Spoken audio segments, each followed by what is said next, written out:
to order and broadcast. Let me know when you're ready. Okay, we're good. Okay. All right. So we are live and meeting is called to order. Can I get a motion to adopt the agenda, please? So moved. I'll make a motion to adopt the agenda. All right, Second. thank you. And we've got a motion and a second. This is administrative, so let's go ahead and vote. And let's see, Kristen, if you will call the roll for it, please. Yes. Commissioner Wells, Yes. Commissioner Wheeler, Yes. Commissioner Hayes Santos, Aye. Commissioner Byerly, Yes. and Chair Ward. Aye. Okay, so that passes. We have an agenda. How about the minutes? Anybody got a motion for the minutes? Move approval. All right. So we have motion and a second for the minutes. That's Wheeler on the second. And Kristen, you want to go ahead and call the roll again for us? Yes, I will. Commissioner Byerly, Yes. Commissioner Hayes Santos, Yes. Commissioner Wheeler, Yes. Commissioner Wells, Yes. and Chair Ward. Yes. All right. So our first item today, 200235, to discuss the increasing the number of members for the board.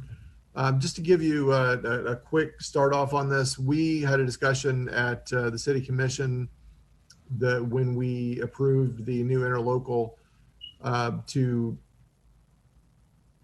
please have a discussion at this board to discuss adding a member of both the county and city commissions, specifically to make sure that as this board grows in scope, that there's plenty of input from both boards.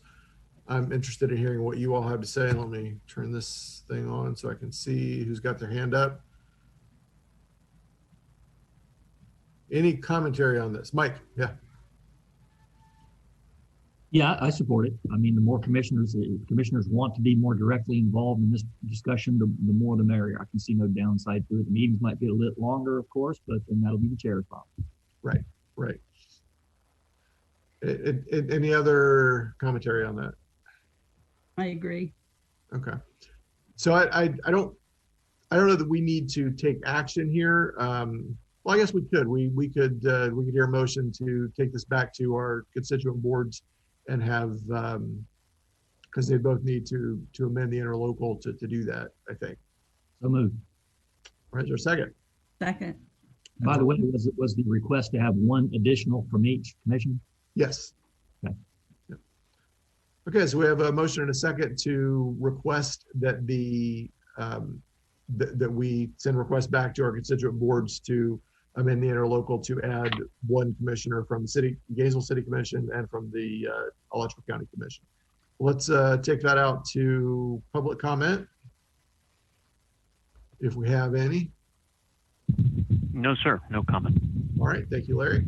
So any other commissioners have questions or comments on that? All right, Kristen, you want to call roll for us, please? Sure. Commissioner Wheeler, Aye. Commissioner Hayes Santos, Aye. Commissioner Byerly, Absolutely. Commissioner Wells, Yes. Chair Ward. Yes. All right. So we'll make sure that gets on the agendas for both the Gainesville City Commission and the Alachua County Commission.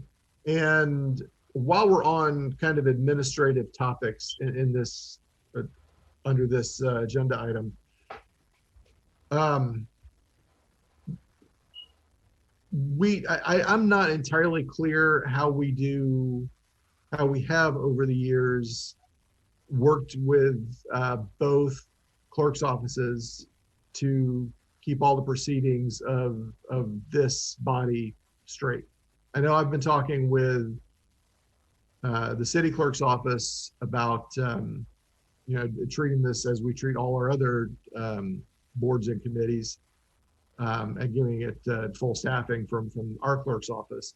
But I don't know how that interfaces with the with the county. So I'd like to hear a little bit more about that. Commissioner Santos, you've got your hand up there. Yeah, from my time on the board, it's been whoever's been the chair is in essence kind of who, if it's a city or county, if it's city, the city staff staffs it. If it's county chair, then the county staff staffs it. As my regulation how it's been done.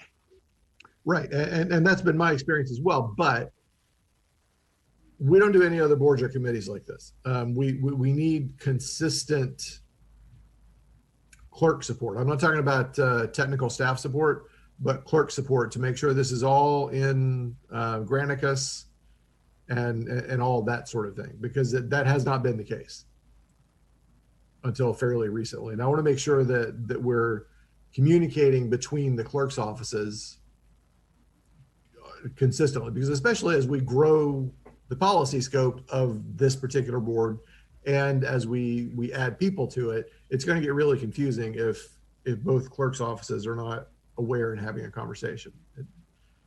Any concerns or ideas on that? Anybody? I'm sorry. So what problem are you trying to solve, Harvey? I worry that as we go back and forth, as we will, between support staffs, I want to make sure that both clerks' offices are entirely consistent with each other, because the policy scope of this group is growing and the size of the group is going to grow. So I foresee confusion. We've had confusion in the past on some of this. And You mean you want the relative clerks from the city and the county to make sure that the minutes and the actions and the directions are consistent, that they report to their boards the same information? correct. So someone needs to decide what the format's going to be, what's going to go out, and then it can go to both. Yes. And and are you concerned that our current process of the city doing it while the city commissioner is chair, as opposed to a county commissioner doing it when the county commissioner is chair, switching back and forth, you think has created some problems in that regard? I think there is consistent confusion is not the right word, but a little unease has been expressed to me by staff. And we'll flip again at some point in the not too distant future. And I want to make sure that we just have consistent clerk support. What do you propose? I think the right path would be for us as a group to direct. I don't know how much you all can direct on the county side, the clerk do anything. But do we ask the clerk's offices to coordinate with each other and bring us a plan for consistent clerking? And I don't say that in any way to diminish what they do. I just don't think that we have been entirely clear with them on what we expect of them for this particular board. It operates differently than most of the other ones than all the other ones that I've been a part of. All right, move to refer the issue that the chair is raising to our respective clerk staffs and ask them for any recommendations to ensure consistency in the future. That's a great motion. Is there a second? Second it. So we have a motion and a second to refer this. Commissioner Santos, you have a question? Just a comment. Thank you, Mr. Chair. I think it's fine getting consistency, but I do think it works having city staff chair when the city is a chair and county staff chair when the county is a chair, just because kind of I think there's a better interaction and kind of working with them. But I think having consistency is a good idea. Thank you, Mr. Chair. Thank you. All right, let's send this out to public comment. Larry, do we have anybody? No, sir. No comments. Okay, thank you. All right, so Kristen, you want to call the roll? Yes. Commissioner Hayes Santos, Aye. Commissioner Byerly, Yes. Commissioner Wells, Yes. Commissioner Wheeler, Yes. Chair Ward. Yes. All right, thank you. That passes. Let's make sure we get both clerk's offices working on that to get back to us. And Kristen, you want to move us on? Yes, the next item is item number 200235. Oh, wait, sorry. Yes. 200236, appointment of citizens to Citizen Climate Advisory Committee, with the recommendation to review and discuss the applications for the Citizen Climate Advisory Committee and vote to appoint members and take any other action deemed appropriate.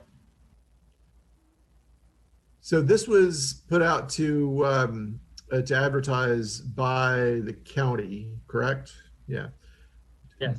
Do you have any, Forrester, are you kind of point person on this, or? Yeah, I can take the lead and introduce the item, and I'm happy to introduce myself too, if that's appropriate. But I do also just have some housekeeping items to go over with you all before the selection starts. So we got 31 applications through our system, and those are the applications and names that you all see on your tally sheet that was included in your backup material. But we also had 4 other people express their interest in joining the board after we closed the application date. Rather than just tell them that, you know, the application was closed and that there were no avenues for them, we let them know that they could come and speak, at least during this item today. So we may have some people that are joining to speak that don't have applications submitted as a part of your backup material. There's also one applicant that did get their materials in on time, but has requested to be removed from consideration. And that applicant is Tyler Carney.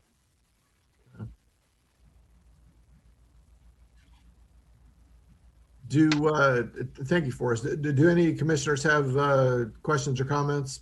Because I have something, but I want to hear from y'all first before we start this.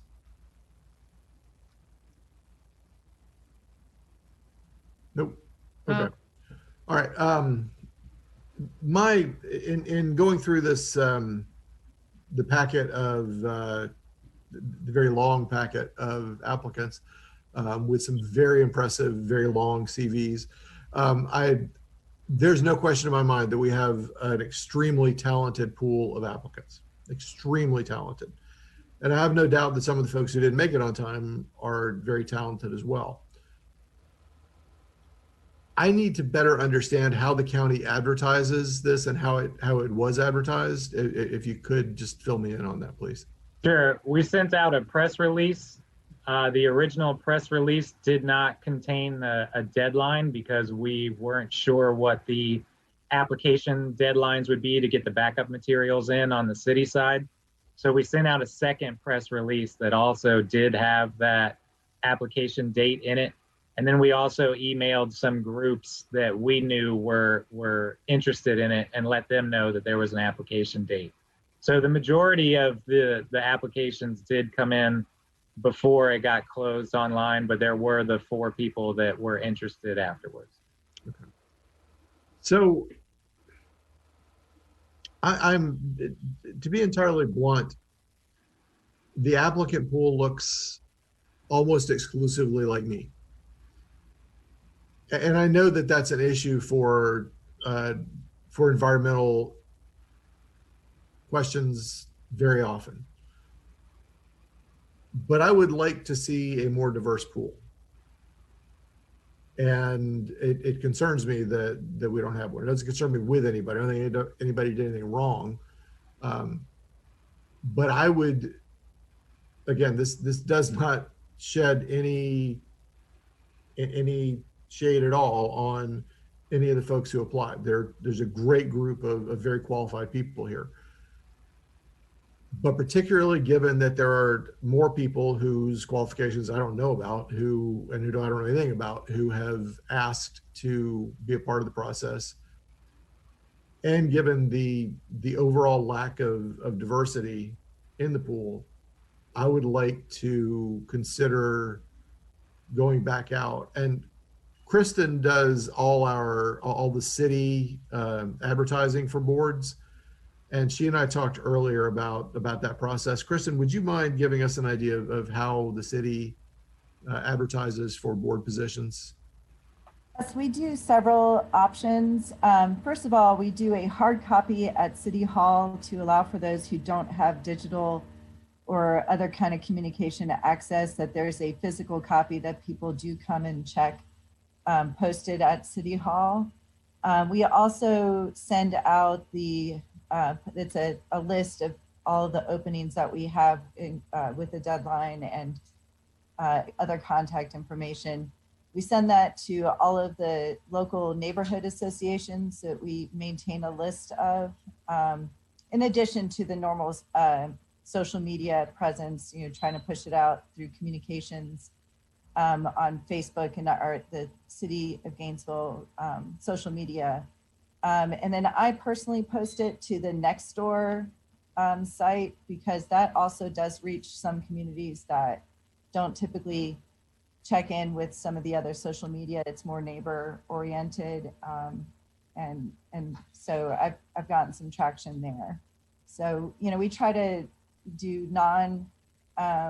non-digital with the posting of the paper version. And I also, in my email to the neighborhood associations, that if they have a community board, I do ask them to print and post, or I'm happy to to snail mail them the notice if they can't have, if they don't have printing capability. I'm happy to mail it so they can post it on their community board. Okay. Well, I mean, and thank you, Kristen. I appreciate that. I obviously am 1 out of 5 votes here.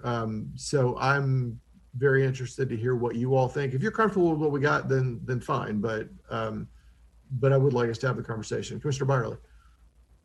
I hear what you're saying, Harvey, but I think we have a robust outreach process in place already. Tried to get as many different people, as many different perspectives as we can find onto our mini advisory committees. We had a great group of people apply, a lot of good people who are ready to work on this problem, and I'd like to move ahead.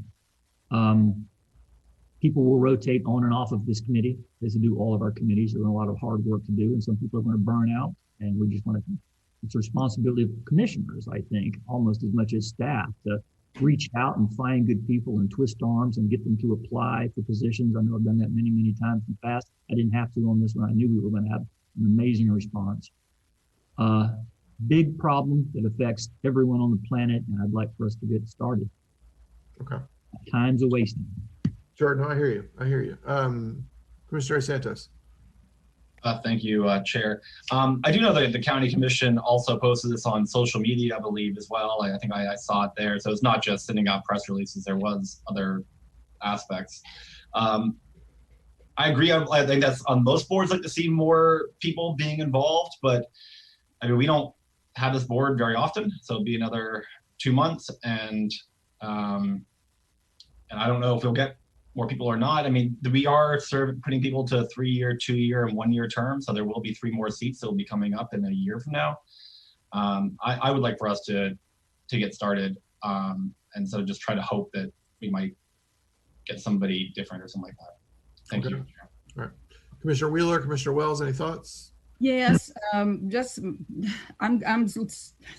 I think I'm with Mike on this. I think if you have to go out and seek people to come and encourage them to be on, that they're not going to be as committed as perhaps someone who stepped forward to do this. But I certainly agree that we need to include as many different populations of age and race and gender that we can get involved. But I agree that we probably need to move on and get people in place right now.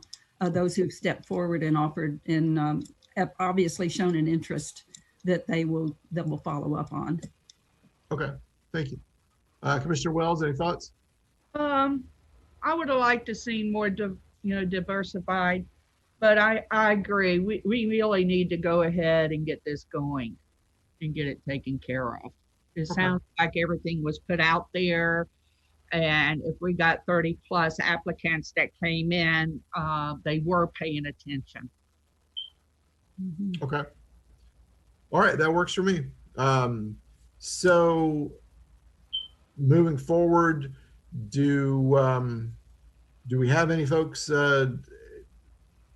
standing by to speak about their candidacy? And by the way, I'm more than happy to hear from people who didn't get their applications in on time, but I don't think we can consider them for membership. I mean, if we had a hard deadline, we have a hard deadline. Happy to have them during public comment, but unless there's objection to that, I don't think we should. We had a deadline. I don't think we should reconsider that unless we fully reopen. Okay, I don't hear any objections to that. So let's hear if we have folks. I think I saw Mr. Mulkey, who was on the call earlier. I don't see him now. If we could just ask the applicants to raise their hand. I believe they're in the Zoom meeting as opposed to calling into Larry. Okay, great. Schooler. So we have some hands raised there. Yeah. So Okay. you can take them in order. Do you need me to manage them, or how would you like that? If you would please introduce and unmute one at a time for us, please, Kristen. That would be helpful. Okay, I will. The first, and just realize it does take a second to shift, so there will be a slight delay. Gotcha. And Kristen, also, just to jump in real quick, it looks like everyone that has raised their hand so far did get their application in. Perfect, thank Great, you. okay. And let's keep it at 3 minutes per person. That's our traditional limit. And if we do more than that, we won't finish in time. So. Okay, so our first candidate is Taylor Clem. Taylor, you are free to talk. Good afternoon, everybody. My name is Dr. Taylor Clem. I'm with UF-IFAS Extension, and here in Alachua County, I'm the Environmental and Community Horticulture Agent, as well as the Master Gardener Volunteer Coordinator. Can you all hear me? Just want to make sure that my microphone's working appropriately. Wonderful. Well, good afternoon. So I wanted to submit my an application for this position as part of my role with UF-IFAS Extension. One of the big significant contributors that I have that I can give is that role with the Master Gardener Volunteers. Is not only my providing program related to the Flora-Friendly Landscaping Program, as well as best management practices for water conservation and protection, but with the Master Gardener Volunteers program is I have regular needs assessments where I work with them to learn about what is happening within the community, so our programs can be as adaptive as possible. Those needs assessments are the ways that we drive our program, and that would become a tool in which I can help provide not only information from UF-IFAS Extension from that role, but also be a voice from those volunteers and what I am learning through that needs assessment from the community. And I am open for any types of questions that you all have directly for me. So thank you very much. Thank you. Okay, I don't see any hands on our side. So thank you, Mr. Clem. Thank you all very much. Okay, and I did want to remind everyone that if we happen to have any candidates calling in, you can also raise your hand by dialing *9, and I will be able to see your hand to bring you into the meeting. And everyone who's in line with their hand is going to be called on in order of how they raised their hand. So whoever was first, and so we're calling on you in that order. Okay, so the next person is Porya Shidfar. Ms. Shidfar, you are allowed, you should be able to talk. Hello, good afternoon. Can you hear me? Yes, and I apologize, Mr. Shidfar. That's fine. Yes, good afternoon. My name is Porya Shidfar. I have been living in Gainesville for the past 16 years. I work at UF. I am a PhD student at the College of Education. I also teach as faculty, adjunct faculty of math department at Santa Fe College. And the reason I mentioned all my job titles is because I want to provide that I have been heavily involved in my community, and I'm a data scientist. I always look into data in regards to help and embed data-driven decision making process and make it more accessible to the community in terms of informing the public. And I do think my skills and my understanding, along with my passion for the climate and the climate changes, will contribute in the goals and the accomplishments that this body is trying to accomplish in the future. And I would be appreciated to provide more information if need be. Thank you so much for your time and consideration. Thank you. Thanks. I don't see any questions, so Krista, let's move ahead. All right, our next candidate is Mr. Stephen Mulkey. Go ahead, Mr. Mulkey.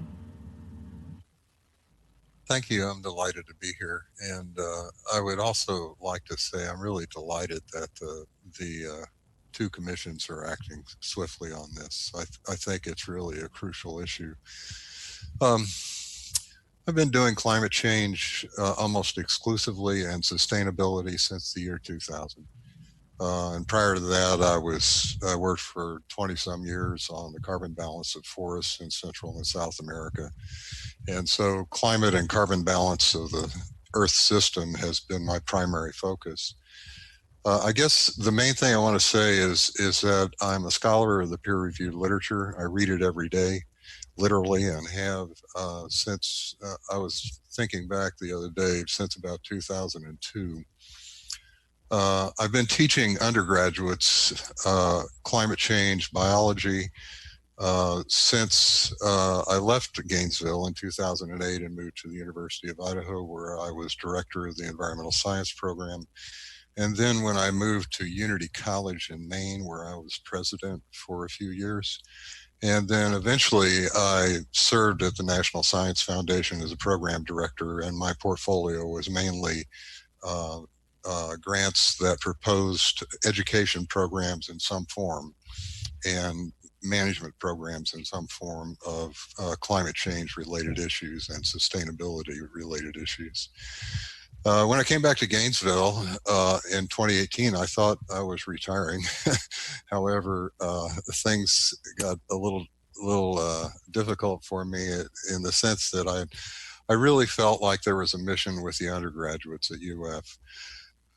The biology department was very gracious to welcome me back, and they put me to work teaching 3 courses as a beginning lecturer, which is I'm delighted with because I don't have to do administration.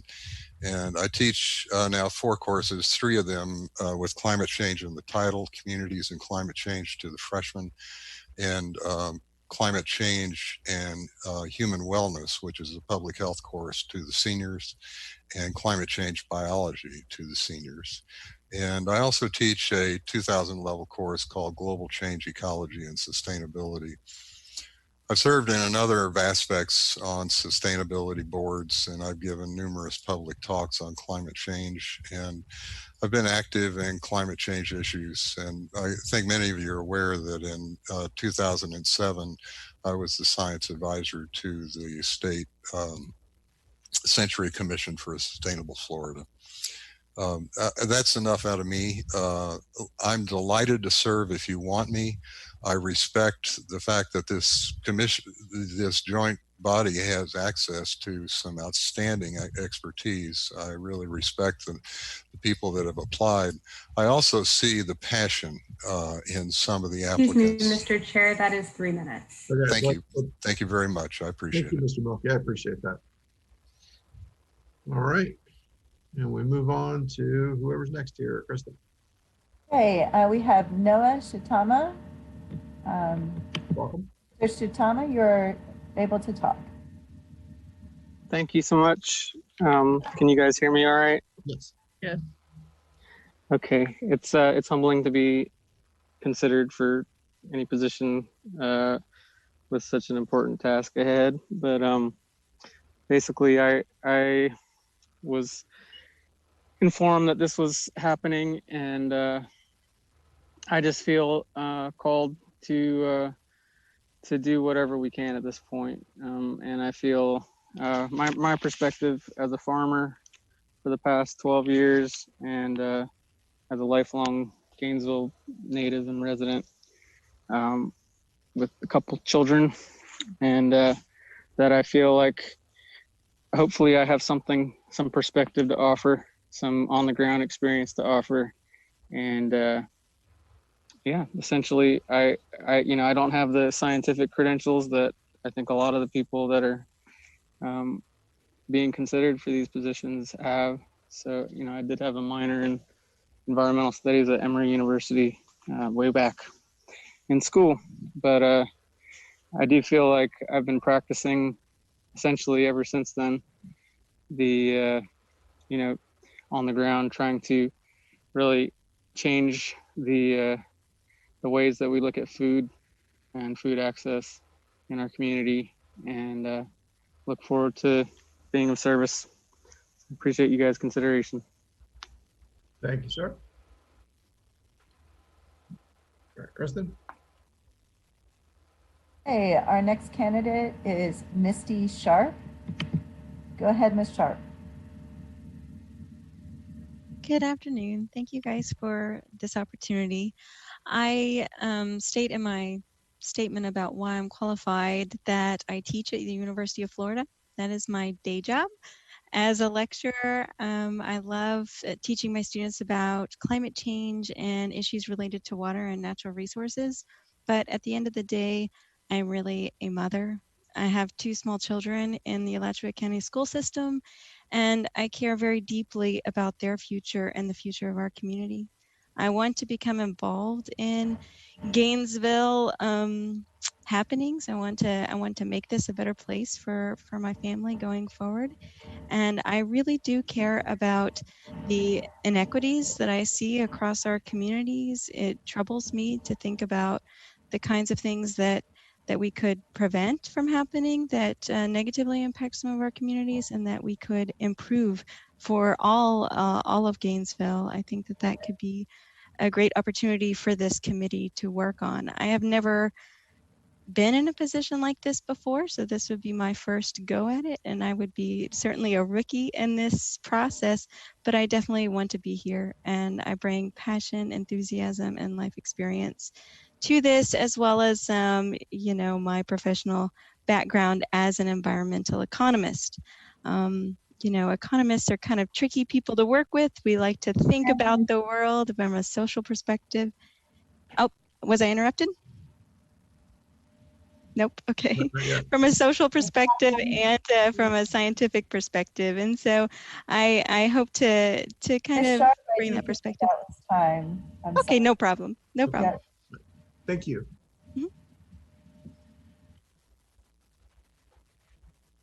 Okay, the next person is Jennison Kipp. You are allowed to talk. Go ahead. Welcome. Thank you so much for this opportunity, and good afternoon. My name is Jennison Kipp Searcy, and I am trained as an environmental economist also, just like Misty.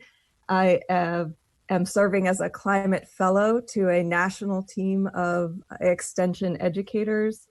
I'm a 14-year resident of Gainesville, and most importantly, I'm a mom to 2 fourth-generation Floridians. So I care deeply about this issue. I have over 20 years of experience addressing the human dimensions specifically of climate change and sustainability. And I recognize and appreciate the realities and the urgency of the climate emergency. It's real, it's serious, it's happening now. It's not something that's off into the future. And it disproportionately impacts the most vulnerable among us, in particular in our community, low-income families and communities of color. And I recognize that there's no silver bullet, that the solutions have to be balanced, and we have to look at not only mitigation and reducing our emissions, but also adaptation. And in terms of the skills I would bring to the committee, I'm a patient listener. I'm a very analytical systems thinker. I'm a team player, and I always look for opportunities to collaborate. I'm an excellent writer and communicator, and I'm a firm believer in bringing as many voices as possible into the decision-making and as many perspectives as possible. And then at the end of the day, ensuring that the decisions made are backed by sound science. So I would welcome the opportunity to serve on this committee, and I appreciate your time. Great, thank you.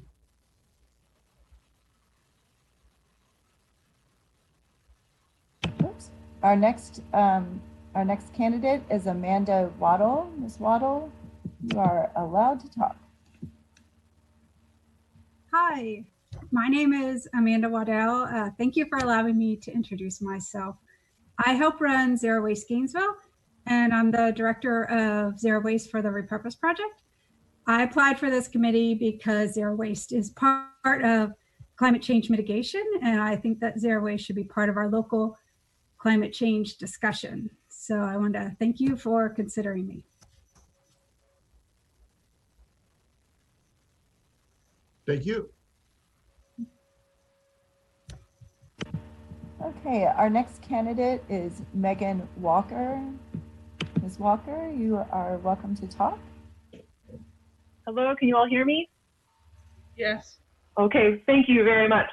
It's wonderful to see so much enthusiasm and so many incredibly talented applicants. So I will try to keep my remarks brief.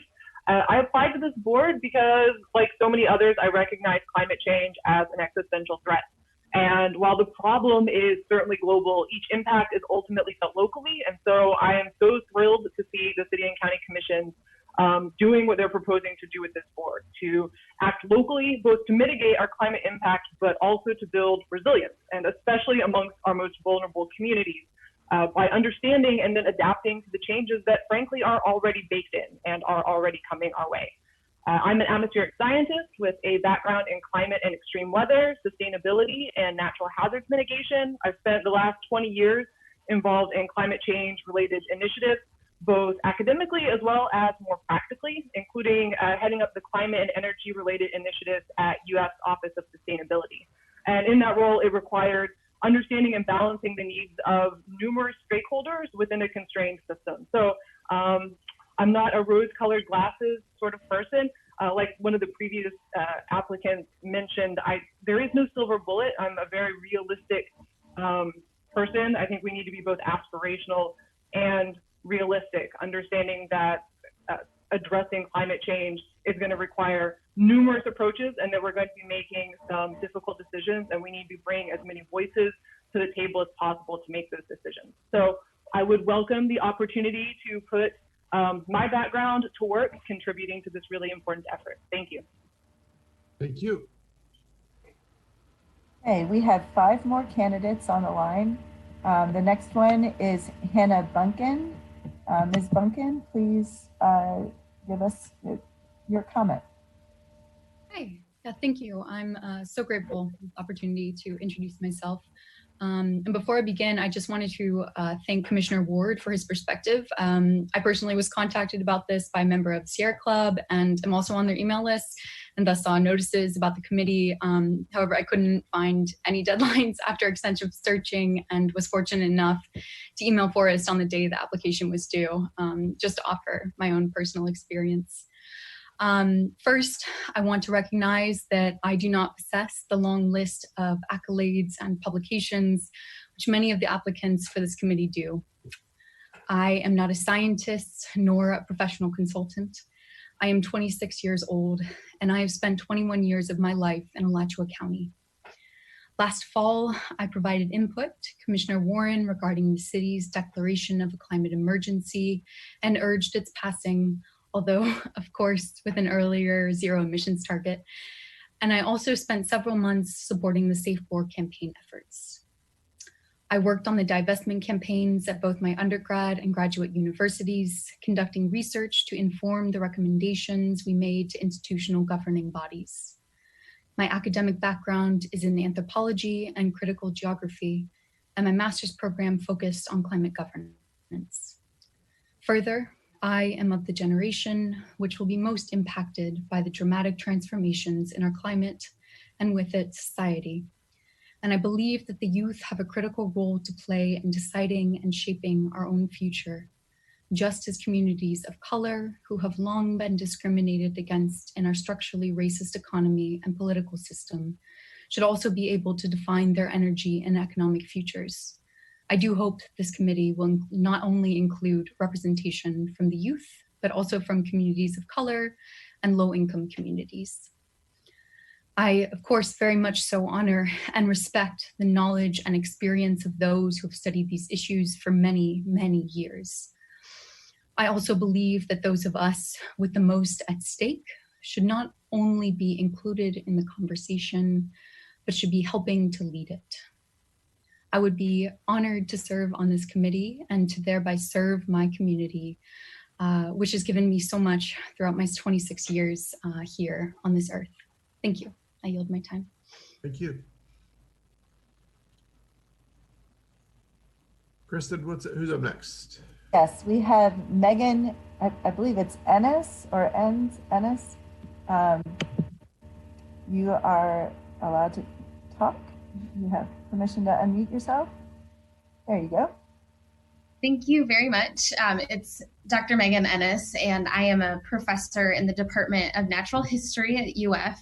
I am also a member of the National Network of Ocean and Climate Change Interpretation, and I've spent the last decade teaching educators and scientists how to use research-based best practices when communicating about climate change. I am currently conducting research with scientists from UC Davis on how to effectively communicate about wetland restoration as a way to mitigate climate change impacts, to encourage community members to support climate change-related policies and other actions. I would be very interested in serving on the board to help advise on how to effectively communicate about climate change with our committee or in our community. So thank you very much for your time. Thank you. Our next candidate is John Nix. You are free to talk. Good afternoon, committee. I'd like very much to be a part of this committee because, first of all, I'm a native of Gainesville, Florida. I'm a native of East Gainesville. I'm an energy engineer and currently are working with our children at our Alachua County schools. I have specialized for the last 35 years in energy engineering. I've worked with the Florida Power and Light Utility Company all over Florida, and within the last 3 years have come back home to Gainesville. I am a fourth generation farmer. I'm also a avid worker in the STEM avenue with our Alachua County schools. Very, very passionate about climate change. I serve with the NAACP Committee, Environmental Climate Justice, and I feel that our future definitely has to do with our environment, our air, our water. And if we don't take care of that, then first of all, most vulnerable communities will suffer first of all. And I'm, as a native of East Gainesville, I wanna make sure that all people have a good chance of having a quality of life. And that's why I'd like to serve on the committee, just to use my knowledge of energy, my knowledge of the land, the air, and also my knowledge of understanding what the most vulnerable community people need. So I ask you to please consider me for this committee. Thank you. Thank you. Hey, we did have an extra person raise their hand, so we still have 3 more, just to give you an expectation. Next person is signed in with an email, so I only have the first name is Christine. So Christine at First Magnitude, you can go. Hi there, thank you. This is Christine Denny, and my role is president and co-founder at First Magnitude Brewing Company here in Gainesville. Prior to First Magnitude, I spent about 20 years in environmental consulting, and I have always had a passion for looking at projects and working on things that balance the needs of people and the environment. And I had a lot of projects that I worked on where I really designed and facilitated processes and programs to bring groups to consensus over really challenging environmental issues, over really challenging land management issues, springs management issues. And so spent a lot of time doing that, and also a lot of time doing work where I translated science into practical messages and education programs in a variety of areas, from fire ecology to springs ecology to wind energy.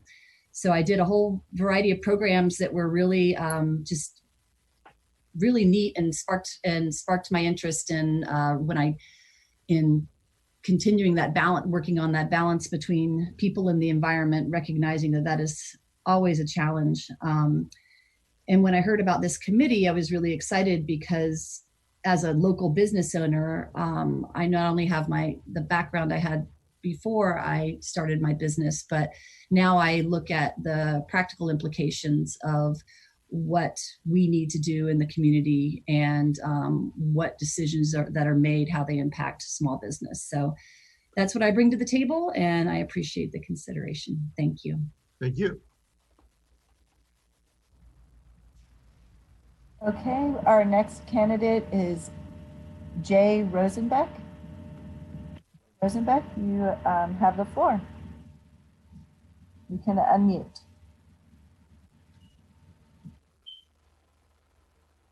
Thank you, commissioners. My name is Jay Rosenbeck. I applied for this board because I believe that policy is most likely to be acceptable and effective to the degree it is based on input from not only experts, but from a wide variety of informed citizens, including older ones. I can function both as an informed older citizen, active in a variety of environmental organizations, and as an expert, consumer of science, and in effective communication. Thank you for your time, and good on you for putting together such a task force or committee. Thank you. Thank you. Okay, we have come to our final candidate is Nicholas Palaveda. Mr. Palaveda, oh, actually we do have a second one after that. So sorry, not the last one. But Mr. Palaveda, you are free, you have the floor. Hey, how you all doing? I'm Nicholas Palavita. I'm the Great God's professional joke teller. I would just like to thank you all for being where you are right now. You guys are on the commissions of your respective cities and counties, and you all are civically engaged, and you all participate in government. And I would very much like to thank you all for your time and for doing what you guys do every single day, which is sit in these meetings. So what I would like to bring is what I think mixes the best of the American capital system with the governance that we all are a part of here in the great United States of America. And to go with that, there's a great saying where it's think global, but act local. So where do I have the greatest influence? Well, there's some dude up in Washington, D.C. that's, I don't know, 500 miles away. I can't really do anything about it. But I can participate in my local government and help you guys, even if I don't get elected to the board, merge what I think is the solution in the business community with you guys in governance. And to go along with that, as the great God's professional joke teller and thinking locally while acting locally while thinking globally, I heard that you guys are erecting a statue. No, don't do that. You guys shouldn't do that. Instead, what we could do is plant a shrubbery or a tree or a fruit tree or some type of garden and act locally as some form of carbon sequestration. So I hope to get to that level, gardening in the city, less statues, of course, and to bring in some of the business community and help you guys find a solution through that avenue. Again, I'd like to thank you all for your time. Thank you so much for what you do. You guys are wonderful. I love you all. I hope to see you guys later. Bye. Thank you. A shrubbery, definitely. Strawberry. Good Monty Python. So I think the other hand was a rogue hand. So that was our last candidate to, oh, wait, actually, we do have one more. I apologize. Okay, here we go. Pete Turner, you have the floor. You can unmute yourself. There you go. Mr. Turner? Yes, I'm here. So my name is Pete Turner. Thank you for considering my application. I tend to be concise in speech. I've been told that's a good thing for committee work, so I'll try to be brief. I currently work part-time in the Department of Molecular Genetics and Microbiology at UF. So I have a PhD in bacterial genetics. I've been working during my career with bacteria and viruses. So although I have the science background, I do not have professional experience with climate change issues, but I think in some ways that may be a strength, as it might help me to communicate with regular citizens who don't have expert knowledge. So I've worked before as a volunteer, both for the Unitarian Universalist Fellowship of Gainesville and with the Gainesville Old Time Dance Society, which puts on contra dances. I've been treasurer for both organizations. I have experience in working with a variety of people, and I have an interest in social justice. And I'm currently working with the Old Time Dance Society on administering a COVID assistance program for members of our community who've lost income during the pandemic.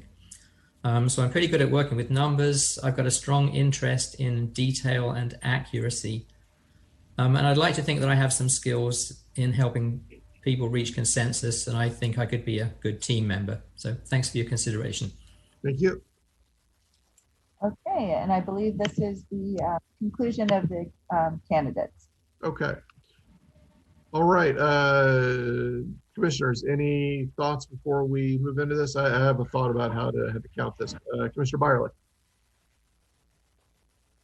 I want to say first, when I think about the people that are not going to get appointed to this committee, I'm amazed at what is there. I sort of want to take all the people who don't apply, form a new committee and put them to work on something, because it's an incredible response. And it's very hard to win this down to 9. I want to encourage all of those people to participate, whether you get appointed or not. You can listen to the meetings, you can watch, you can phone in suggestions. This is going to be all about ideas and brainstorming. Please participate even if you're not appointed, and remember that as people rotate off the committee, there will be vacancies and you can apply to be there in the future. So I just wanted to thank everyone who applied. Absolutely. I think we just ought to put their names in a hat and draw out 9. That might be because it's amazing. It's amazing. I'm hoping these people will keep front and forward. Any other commissioners? Okay, yeah, it is a phenomenal group of people. I mean, the number of pages of CV alone is kind of stunning. So there's a lot of peer-reviewed published work represented in this, as well as a lot of people who are just active in the community and care a lot. So it is a great group, and 2/3 of you, more than 2/3 of you, are not going to be selected. But I would echo Commissioner Byerly and say, we hope you will continue to be productive and call in and be a part of this in other ways. So my thought is, if I could just call on each of you and you tell me your 3 for the 3-year appointment, your 3 for the 2-year, and your 3 for the 1 year. I'm open to other ideas for doing this as well. So, Commissioner Byerly.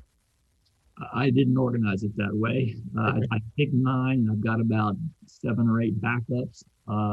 If we just all give our 9, then we can, according to the number of votes you get, you can kind of figure out who gets the top 3 spots. Okay. Sure. Okay.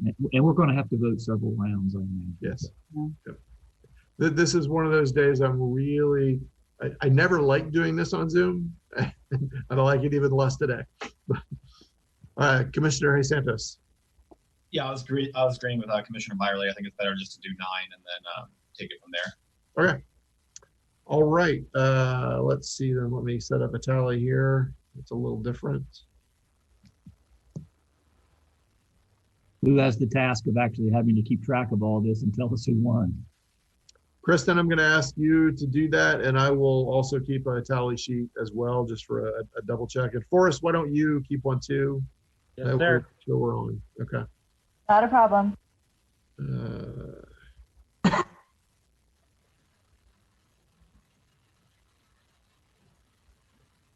All right, let's do this alphabetically. Mike, that means you're first. Okay, Denny, Mulkey, Nix, Searcy, Sharp, Sadiqui, sorry, I probably mangled that, Soltis, Tucker, Walker Rotke. All right, and then Adrian, you're up next. One, let me make sure I got my 9. Okay.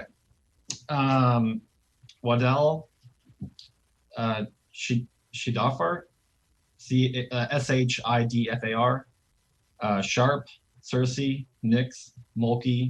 Slow down, brother. All right. Sharp, Cersei, Nix, Mulkey, Denny, Clem, and Bunkin. But we had an amazing group of applicants. Thank you.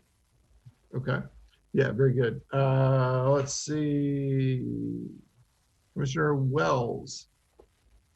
Okay, Clem, Mulkey, Shittima, hopefully I pronounced that correctly, Kip, Walker, Ennis. Walker Radke. I'm sorry? Is that Walker or Walker? Megan Walker. Okay. Walker. Gotcha.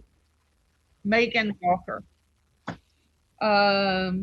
Megan Ennis, John Nix, Denny, and Turner.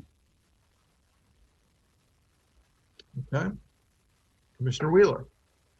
Walker, Denny, Mulkey, Searcy, Waddell. How many I got? John Nix, Megan Ennis, Noah Shitama, Hannah Bunkin. Is that 9? I think so. Hold on. Yes, that's 9. It's 9. Thank you. Thank you. All right. And my 3 are Waddell, Mulkey, Denny, Nix, Hughes, Bunkin, Walker Radke, Shitama, and Rosenbeck. Would you please run through your list one more time? I'm sorry. Sure. Waddell, Mulkey, Denny, Nix, Hughes, Bunkin, Walker Radke, Shitama, and Rosenbeck. I missed one vote from Commissioner Wells. Okay. I could have sworn I gave you 9. I think you did, and I missed one. Okay. Clem, Mulkey, Shittima, Kip, Okay. Walker, Ennis, Nix, Denny, and Turner. Is that not 9? That's 9. Thank you. Okay, thank you. Okay, Forrest and Kristen, what do you got for us?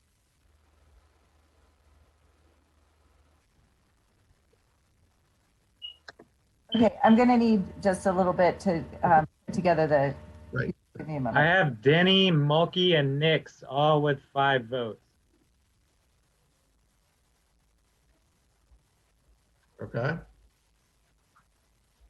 Are they the only ones who received 5? Yeah,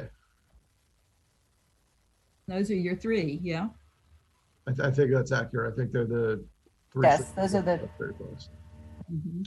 All right, so the 3-year appointees then are Denny, Mulkey, and Nix. Okay.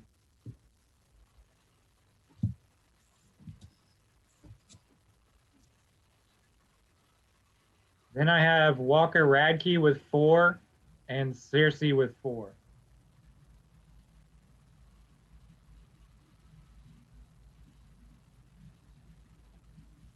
Okay, so then what do you have for, does that look right to you, Kristen? Yes, that looks right. Okay. What do we have for 3 votes? I have Waddell, Shitama, and Bunkin.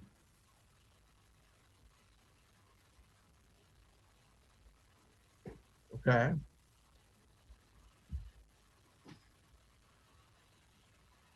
Well, that's not too bad. We're only going to have find one more. With 2 votes. Right. That's not So, yeah, the question is, how do we get, who do we Yeah. take for the third 2 years? If we could ask staff to just tell us who got 2, and then use that as our pool, all of us vote for one of those? Yes. So the people that got 2 are Sharp, Ennis, and Clem.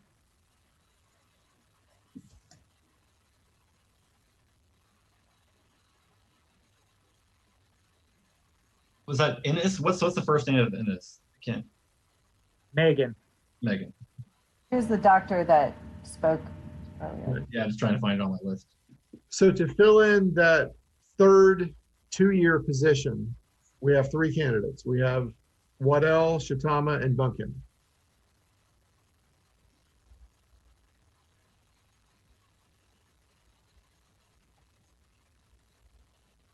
So I'm sorry, Harvey, I didn't quite follow that. We have 2 people who got 3 votes, Shitama and Waddell.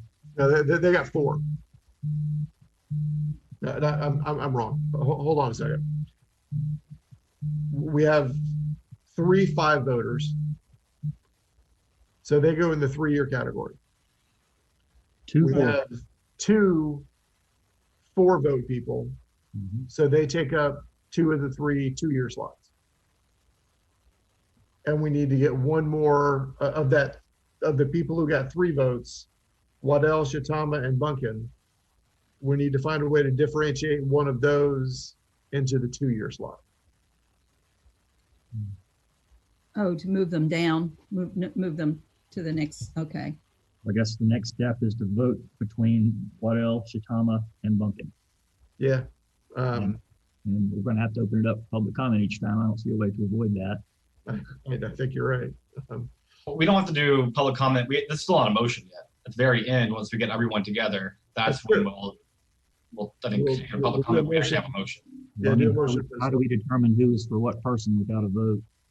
Well, I think we're just creating kind of a straw poll, and then once we're at the very end, we'll put together all 9 people and who goes into which slot into one motion. I think that'd be easier. We'll proceed. We'll see if that works. Yeah. All right. So keeping in the straw poll mentality.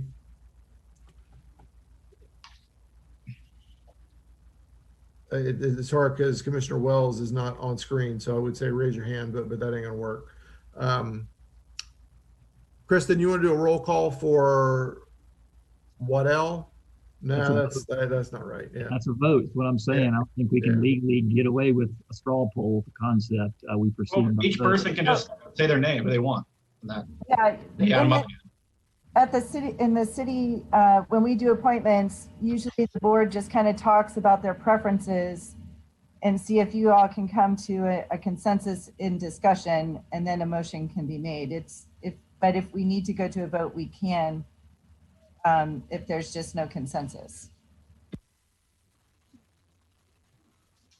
So, Mr. Chair, I think the easiest thing would just be to everyone's, or Kristen says everyone's name, and then each person says who they want to be with a 2-year term between Waddell, Shatama, and Bunkin, I think.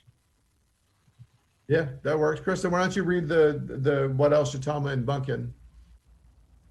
Well, although we Not a vote. So everyone's just giving their preference. So Get one, yeah. we're not voting. Just talking. So, right. So Commissioner Wells? Shitama? I'm sure I'm saying that gentleman's name. Shatama. My apologies. All right. Okay. All right. Commissioner Wheeler? Waddell.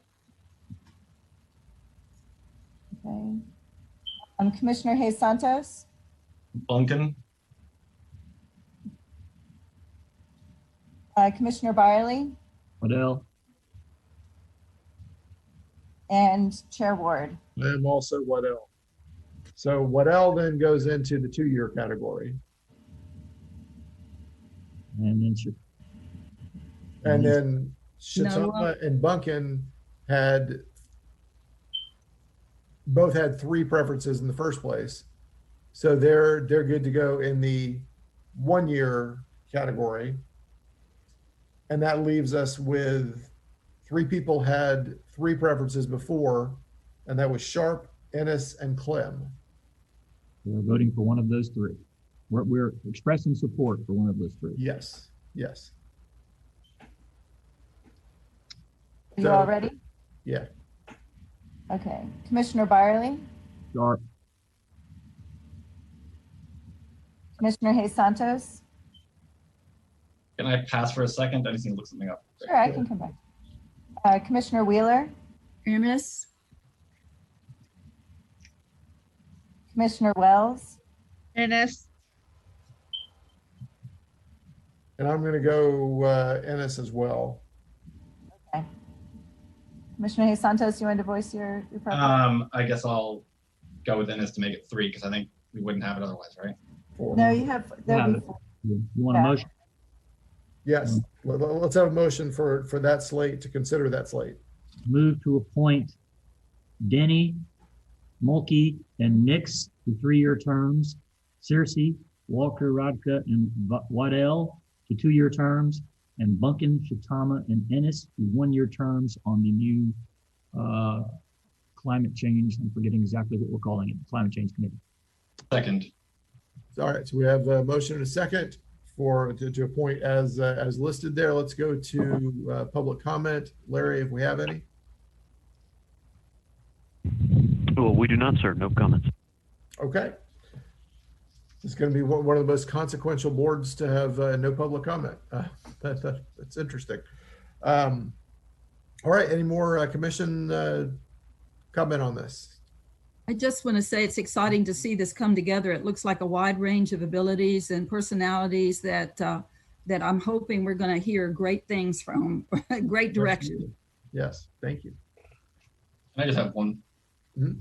Yeah, the people who weren't selected, and please, or even I know there's some who didn't get in on time. There'll be 3 openings, and one, or not, there'll be 3 up in 1 year. And to what Commissioner Byerly said, please stay involved even during the meetings and show what you want to push for. Thank you, Mr. Chair. Thank you. All right, Kristen, you want to do a vote for the for this motion, please? Yes. Commissioner Wheeler? Aye. Commissioner Hayes Santos? Aye. Commissioner Wells? Yes. Commissioner Byerly? Yes. Chair Ward? Aye. All right, so we have a full 9-member board unanimously. And Forrest, will you contact each of them and start putting that together? Yes, I will. I'll be contacting everybody that applied just to thank them and let them know that they can still stay involved and engaged. And then I'll be contacting the applicants to set up a time that they want their first meeting to be. Excellent. All right. Thank you very much. And Kristen, what are we moving on to next here? All right, we are moving on to item number 200239, Alachua and Gainesville Zero Waste Plan Baseline Assessment. with a recommendation to hear a presentation from staff and take any item deemed appropriate or action deemed appropriate. Okay, and who's presenting for staff on this? I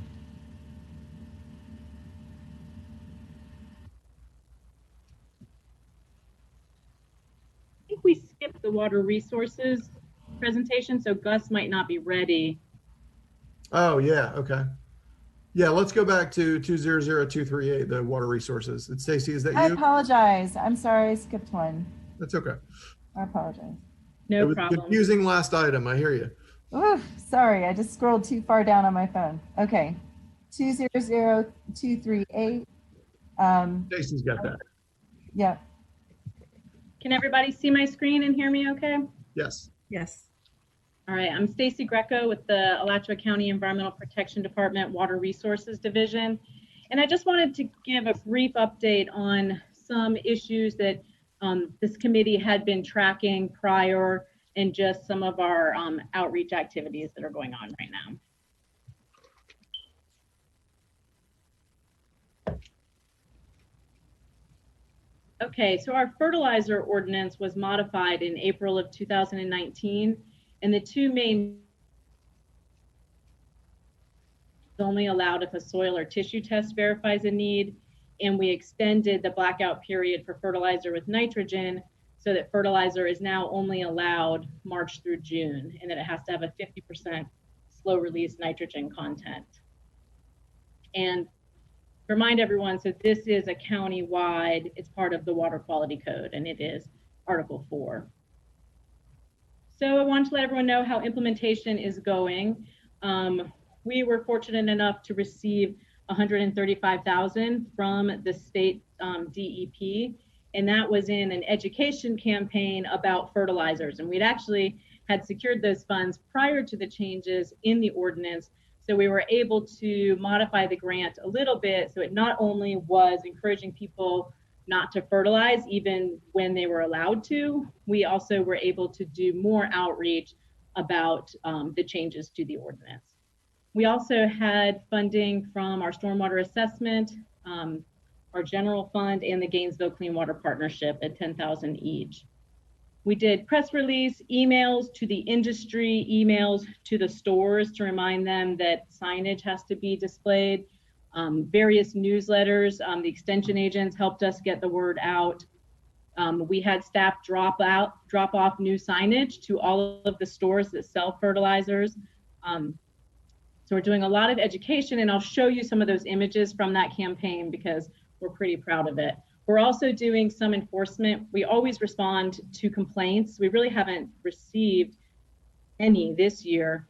And we are going to be doing some inspections of stopping by some of the landscaping companies.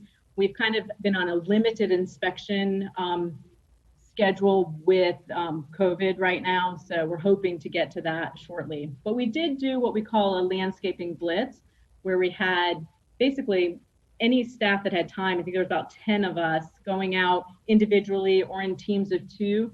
And we went in the mornings to neighborhoods that tend to have highly maintained landscapes.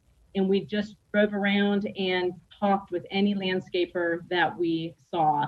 And everyone we talked to was aware of the ban. A lot of them had just had staff meetings, and their supervisors had reminded everybody.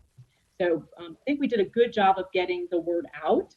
The next step will be, if we are getting complaints, having to follow up with those companies and potentially take a sample of the product, because they are allowed to be using products like pesticides, herbicides, or some of the micronutrients like iron, magnesium, things like that.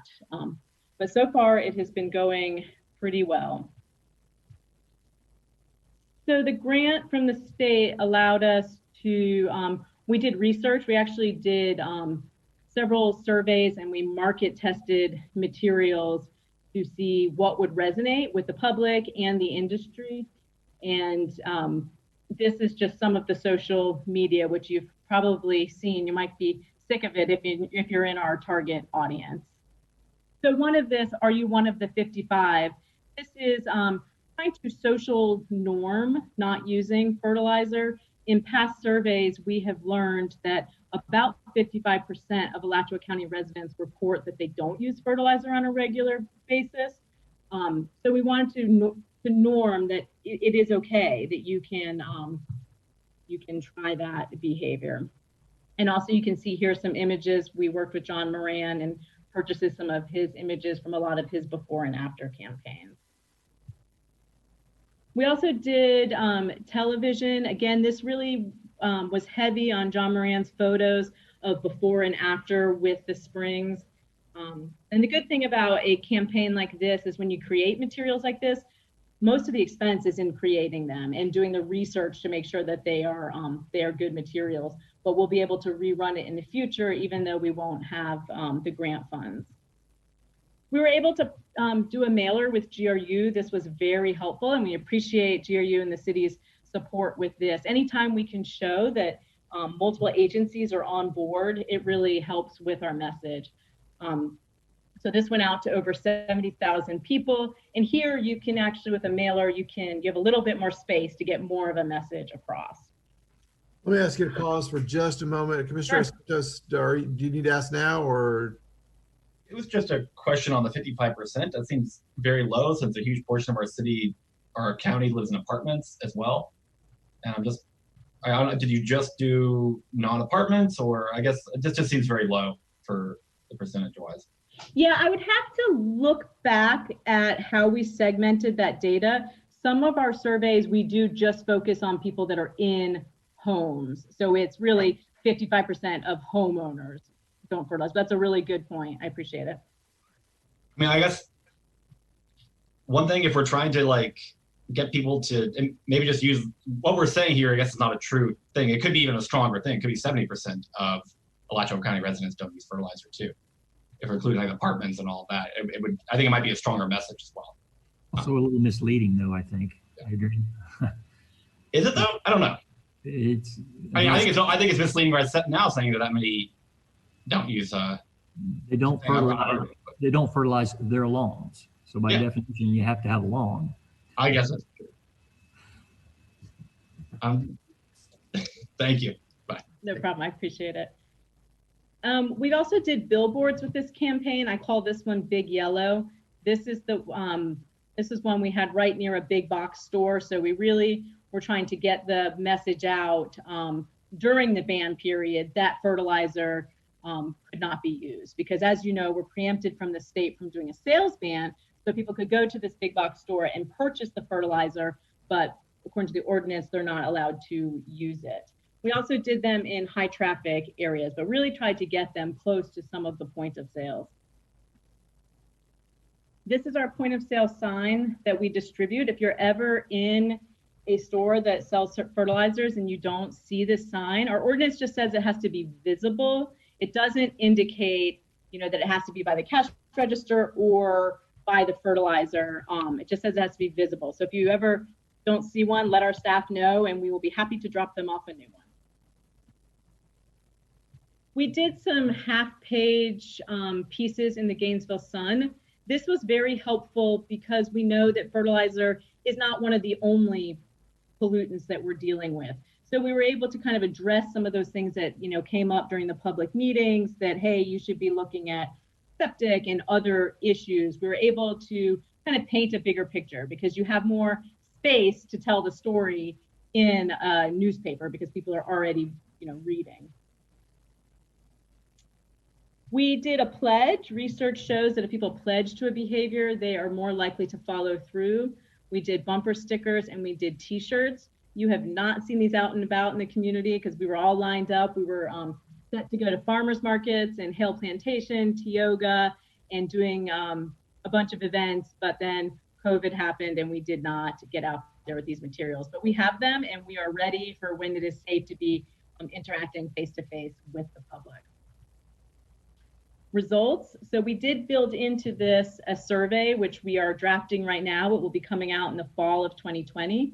And we also built into it hiring an engineering firm to help do calculations based on the survey and based on the ideal situation. That if everyone followed our ordinance or followed our outreach campaign, what could the impact be? So what could be the benefit to the environment? And this is because sometimes it's challenging to get outreach projects funded, even though they are much less expensive than engineering projects.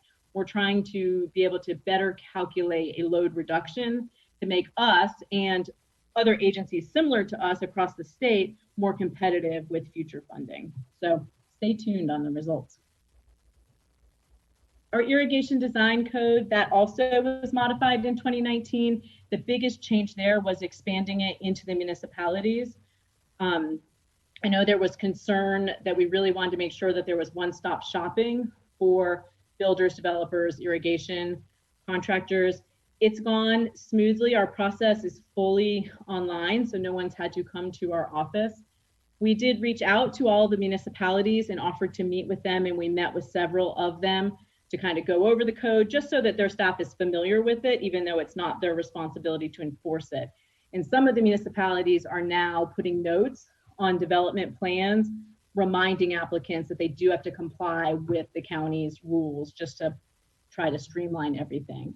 We dropped brochures off at building departments about the code if people wanted to have those there. We've done several press releases, done emails to irrigation contractors and the building community. Been doing some site visits. So in areas where this is newer, we would also stop and talk to the builders and the landscaping irrigation companies and just make sure that they were aware of it. And we've had minimal compliance issues, definitely have had a few jobs that we've had to follow up. And if a system is installed without getting the prior approval, there is an after the fact approval fee. And I did pull the data, and it didn't look like there was a huge increase in the number of people that had to pay that fee. So I think we did a good job of getting the word out to people. And I appreciate all of our partners that helped with that. This I'm just super excited about because we implement irrigation restrictions year round, and the research says that it's very important to have a presence. We've seen that we have a decrease in water use for about 6 months following when we do irrigation inspections, and then water starts to creep back up. So it's really important to be visible in the community, and that we will be soon. So this is vehicle wraps for 2 of our vehicles that we're going to be doing soon. So this is the front of it. At the back, a really nice image of the aquifer. The side is really focusing on our fertilizer campaign and the fertilizer ordinance. And the vehicles that we're doing this to is our irrigation vehicle. So the one that we do inspections and site visits, and then our stormwater vehicle, which is often used for responding to complaints. And then the other side is about irrigation restrictions. So hopefully you will see these vehicles out and about soon. We're in the process of getting them wrapped. So we were also this year able to do some social media outreach about irrigation. We're really starting to focus on maintenance and getting the word out to property owners that irrigation systems need to be maintained. They need to be checked for leaks, and adjustments need to be made. So this is some of the social media for that. We always appreciate our partners that share our social media to their sites, and we definitely work with the Gainesville Clean Water Partnership and Extension on that. So this year we also ran an aquifer awareness campaign. So we tend to do a survey every year that assesses environmental behaviors and where we're doing with our outreach. And less than 50% of our residents know that their drinking water is groundwater from the aquifer. So there's a disconnect because we often talk about using less water to save our springs. But if people don't understand that, the aquifer is supplying our springs and our drinking water, then we might be missing the mark. So in 2019, we were able to use some funds, some general fund, county funds, and Gainesville Clean Water Partnership to do an aquifer awareness campaign. And we got a billboard near Archer Road and Southwest 34th Street. This was our first time going in and doing billboards. Over 4 million people saw it. Social media yielded 92,000 impressions, and we felt like we got a lot out of our this campaign. So we actually then applied for a grant, and we got 10,000 more this fiscal year, where we were able to rerun a lot of that media, and I'll show it to you in a minute. And then for next fiscal year, we applied for additional funding to kind of take it to the next level. So good example of using our local dollars to then try to get grant funds to make a campaign have more reach. So this is this year's campaign. So this is, again, really trying to make that connection that, when you turn on that sprinkler, obviously it's not tapped right into the aquifer like in this image, but you're using water from the aquifer that would recharge our springs had you not redirected it. So we did billboards, we did social media. Again, we did Gainesville Sun, and we were able to kind of combine all of our media purchases, like with the fertilizer campaign, to leverage a better deal too. So again, when you have print media, you can tell the story a little bit more. And we did buses this year for the first time. And these ones was a little challenging because when COVID happened, a lot of the buses got taken out of rotation. So we're still waiting for the results on this, like how many people they anticipate saw the bus ads. So our Florida Friendly Landscaping Code for Homeowners Association, this was adopted in April of 2019. It is the first and only one like this in the state, where basically it just says that a homeowner association cannot prohibit a homeowner from doing Florida Friendly. Homeowners still need to follow the process in their codes, covenants, and restrictions. And we've had 2 workshops. We partnered with the state Florida Friendly program and our local extension office. And we actually have another one planned in September. And these are largely for management companies and HOA board members. Anytime we're doing an outreach presentation that it makes sense to do so, we mention this code. We've had 3 cases to date since it's been adopted, and all have been resolved with meetings and site visits. So this does allow us, we could go to like the special magistrate or the codes enforcement board if need be, but I think just having this code on the books has made some of the homeowners associations more willing to look at some of their requirements and be a little bit more flexible. County extension staff, Taylor Clem, who spoke to you earlier today, has been very helpful, and his site visits have been very helpful to the homeowners, the HOAs, and to us. So I appreciate that help there.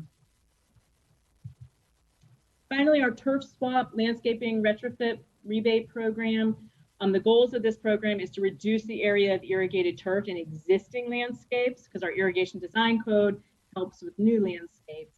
And we're trying to reduce nutrient pollution and water use and promote Florida Friendly. So this program was initially created through the Gainesville Clean Water Partnership, and that fund does help us with promoting this program, and the staff that runs this program is actually paid for through the partnership. It's been a very successful program. We had 240,000 from St. John's River Water Management District in 2017 to 2019, a 50% rebate up to 2,000. We had 135 participants, 1,900 irrigation heads removed. And if you calculate that based on run times and when people should be using their irrigation system, that comes to 16 million gallons per year saved. And we will be actually analyzing those results soon with a, we have software in partnership with GRU where we can look at the water use data and we can actually track this program. And we're about to the point where these landscapes have all been established for long enough that we'll have a good before and after data set. Turf swap is now open again. We got an additional 100,000 from Suwannee River Water Management District. We did change it now that the rebate's only $1,500, still a 50% rebate, and it's going very well. I think we have already spent about 30% of the funds, and we're actually working on, it's due at the end of next week, an application to get more funding to kind of continue this program into the future. Because it's also a very good outreach. We do a site visit with everyone because we need to verify that the changes happened. So it's very good for talking about landscaping choices, fertilizer, and all of the things our program is striving to change. We did do some stormwater education this year too. We had a no filter campaign. Our surveys indicate that a lot of people think that storm drains lead to treatment facilities. So we're really trying to correct that so that people aren't dumping waste down the storm drain that they think is getting treated. This one, if you can see this image here, this one, we try to have all of our advertisement be timely. So this is when the movie It came out again. It was re-released in 2019. And so this was a play on that one. That's my favorite one. So this campaign cost about $25,000 to create it and to do that initial run. We are running elements of it again this year. Like I said, creating campaigns is the most expensive thing, and then you can get them into a maintenance mode to make sure that we are educating everybody. So we'll be rerunning that soon. So finally, I'll, on behalf of Shane, I'll give you an update on some of our stormwater construction projects. The Noonan's Lake reactive weirs are ready for construction. So those are to try to address new phosphorus coming into Noonan's Lake. So there's 2 of those that should be installed any day now. So we're really excited. We'll be doing upstream, downstream sampling to see if that's a technology that we can then use in other water bodies throughout the county. And the state's looking forward to those results also. The Sweetwater Trailhead, we're doing low impact development in the parking area there, and that's the county's Sweetwater Preserve. That's going out to bid, and that will have some educational components too. We're actually trying to get some grant funding where we can add on some storm drain art, make it very fun, and a video about the Sweetwater watershed, because there's a lot of interesting things going on in the Sweetwater watershed. So with that, that's how you reach me. If anyone has any questions, I'd be happy to answer them. Very good. Thank you so much, Stacy. No problem. Mike. Just one question. Do you anticipate the Florida Department of Environmental Protection kicking in money again for providing a grant again in the coming year? For turf swap? Yeah. Oh, no, not for turf swap. My understanding is the public relations campaign was partially funded by a grant from FDEP. Are they going to be continuing to make that money available so we can keep up this blitz, or was that a one-time thing? Yeah, for the fertilizer, I have a feeling that will be a one-time, but most of the expenses, was in the research for designing it and getting the graphic design. I think we'll be able to maintain elements of it. I don't know that, with our existing budget that we'll be able to do television and billboards, do everything every year, but we should be able to maintain portions of it. And I always keep my eyes open for different pots of money where we can try to make our funding go further. But I have not to date applied for anything to continue that campaign. It looks fantastic. Thank you. Keep up the good work. Thank you. All right, any other questions for Ms. Greco? Okay, thanks so much. My pleasure. Thank you. Mr. Chair, I'm going to have to excuse myself and go downtown to help finish up with the elections with Supervisor. I'm on the canvassing board and I need to be there by 4. All right, do good work for us. Thank you. Thanks. It's exciting work. Thank y'all. Thanks. Kristen. Okay, sorry, here we go.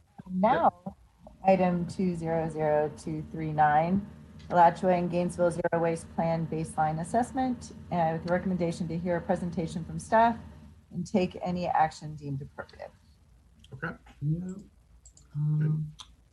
Gus and Mike have this one, right? Yeah. Okay. Was I able to share my screen? I wasn't sure there. Yes. Okay. Gus, you gonna get started? Yes. Good afternoon, Commissioners. Gus Olmos, Interim Director for Solid Waste and Resource Recovery Department with Alachua County. The purpose of today's presentation is to kind of bring back zero waste into the conversation. We have been working jointly with the city on this zero waste plan for a while. We're getting ready to a finish line. So today we want to cover the baseline report that kind of tells us, where we are right now. And we use this report as the basis for the strategies report And that's the second step, and that is the exciting step. And we're hoping to have that report completed by the end of this month. And then by your next meeting, we'll be able to present that. So with that being said, I'm going to split this presentation with Mike, and he gets the first part. And if I can just, there we go. All right. So I know a few of you attended the Zero Waste Gainesville's event a few months ago. And so we've thrown up the zero waste definition that they use for zero waste. There's different definitions out there. There's different goals that folks have. For example, you know, I try and focus on reducing landfill, you know, disposal and things like that. But that's the conservation of all resources by means of responsible production, consumption, reuse, and recovery of products, etc. So that's that. So the circular economy is kind of the opposite of what we're used to, which is kind of a linear economy where, you know, you go and you take your resource, you make it into something and just throw it out.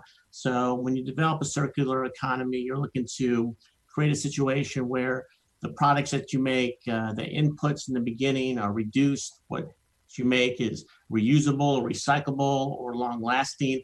And those that you do make can be repaired and avoid disposal for as long as possible and reduce those inputs into your society. So the plan kind of looks at three portions of the waste stream. One is upstream. So upstream, we have what the manufacturers are doing, and we see, you know, good and bad things that are being done. A lot of things are, your containers are thinner now. Manufacturers are looking to make things that are more recyclable or easily recyclable. There's less and less product, you know, newspaper, you know, we now get our information electronically for the most part. So those kind of upstream reductions in waste are occurring. Some of them are good upstream, like film, which, you know, reduces a lot of the carbon impact, but then it becomes a problem downstream as we try to recycle it. Midstream, Gus will go into a little bit more, but we have a very vibrant reuse community here in town, whether it's through thrift stores or organizations like the Repurpose Project. I'm actually amazed that the distance people will come either for the Repurpose Project or even the city's surplus. We have people come from 1,000 miles just to order our stuff and take it. And then downstream, which is kind of the stuff that we focus on here locally. Some would argue we probably spent a little too much on it and not so much the upstream and the midstream, but that's your standard recycling, and we're looking to expand, you know, whether it's yard waste or C&D and those sort of things that have been traditionally done by government. So we're moving forward on that. And I would note that today I got a notice that we did get a USDA grant to do a pilot food waste composting program here in town with single family residents. And so that's good. And then I'll just go over some of the programs that we offer currently in the city, and it's similar to the county. As you all know, we have the curbside collection, dual stream recycling. We do the bulk and yard waste collection. We have the pay-as-you-throw system, which encourages people and rewards them financially for reducing their waste. And then the multifamily recycling, which we've identified as an issue and that we need to improve upon, is done through building managers and private services. Commercially, we have our recycling ordinance, and if you have 15% of your waste stream as any of those items up there, they have to be recycled. And I'll let Gus take it from there. Okay, so as you probably know, the city and county programs are very similar. So I'm just gonna emphasize the differences between us. So in addition to the curbside garbage and recycling collection, we also have rural customers that either have a subscription service, and that means they have a direct contract with our waste hauler, or they use the rural collection centers. The rural collection centers are facilities that are spread out throughout the county. We have 5 of them. And in those cases, those customers, they actually drive their solid waste to these places. They can take garbage, they can take recyclables, they can take hazardous waste, they can take bulky items. And by the way, those facilities are open to everybody in the county. Also, we manage the Levita Brown transfer station. That's where all this stuff ends up prior to final disposition. But residents have the option to go directly there. And sometimes they do that. Sometimes businesses just rather go directly to the Levita Brown to take care of their needs. The other thing that is worth mentioning is we have several municipalities that don't use dual stream recycling. They use single stream recycling. City of Alachua, Archer, Hawthorne, La Crosse, Micanopy, and Newberry. They use a different system where there's no orange and blue. There's just a single card where everything is commingled, and those recyclables don't come to our recycling facilities. They go somewhere else. Next slide, please. So like Mike said, I mean, we briefly talked about what government does, but we have an outstanding number of community resources. You know, we have private and public organizations that can and do deal with organic waste and C&D debris. Next slide. We have a vibrant reuse community. We did a survey, and I'm sure we missed a lot, but we identified over 50 reuse locations and they take pretty much any kind of materials you want to get rid of. In addition to the brick and mortar locations, there are also resources such as Craigslist, Facebook Marketplace, or good old-fashioned curbside donations where people can put what they don't need anymore back into use. Next slide. So now we're going to look at some trends. So basically, what you're looking here as the tons of recycled materials, the ton of materials that we landfill, and the ton that get combusted. And that's essentially the biomass plan. One thing you need to keep in mind is what is really driving all these trends, at least in this chart, is the C&D. These numbers are based on weight and construction and demolition debris, concrete, asphalt. That pretty much drives all these graphs. Next one. And just to show you that, you can see this one. This is specific about C&D from 2010, 2018. Based on the data that we got, the recycling numbers that we're getting in the C&D industry are pretty good, but we can always do better. Now here's some specific graphs on some commodities. You probably hear a lot about what's going on with plastic and some of the recyclables. So this tends to change quite a bit. But this is the kind of information we use to develop the strategies plan to figure out where are we lacking, where can we do better, where can we do more to get to that zero waste goal that we all want to achieve. Next one. So if you look at the report, there's the appendix 1, and that's the one that's the EPA checklist. And basically it tells you, it's a checklist developed by the EPA with all the different things they kind of consider worthwhile doing. And our consultant kind of went in there and kind of checked yes or no on the different things that we're currently doing. And obviously, just because we're doing something doesn't mean we cannot do more or could be doing a better job of that specific one. So that checklist is really the heart of the report. And it's very comprehensive. And from there, the strategies came up. So next slide. So what is next? Well, the one thing that we missed due to COVID is to get a good sense of what's being thrown by the community, you need to do a waste composition study. That's basically when you go to the transfer station floor, take a pile of garbage and see what's there and extrapolate from there. Our last waste composition study was done 10 years ago, so it's kind of dated. So we have one scheduled to be done this year. Unfortunately, COVID put a stop to that. Still talking to UF. I'm not sure when we're going to be able to finish that. So to move forward, we ended up using the 2010 numbers, which they're dated, but they're probably good enough for now. So the next step, like I said, is to finish up the zero waste strategies report. That should be done by the end of this month. Once we get the report ready, then we want to take it to the community and get their input and their feedback. As it is, the report kind of outlines a number of strategies, but there is no ranking, there's no schedule, because we want to get the community's feedback before we get to that level of detail. Once we get that feedback from the community, then we will take the report to the elected officials. We have a list of stakeholders that we want to reach out.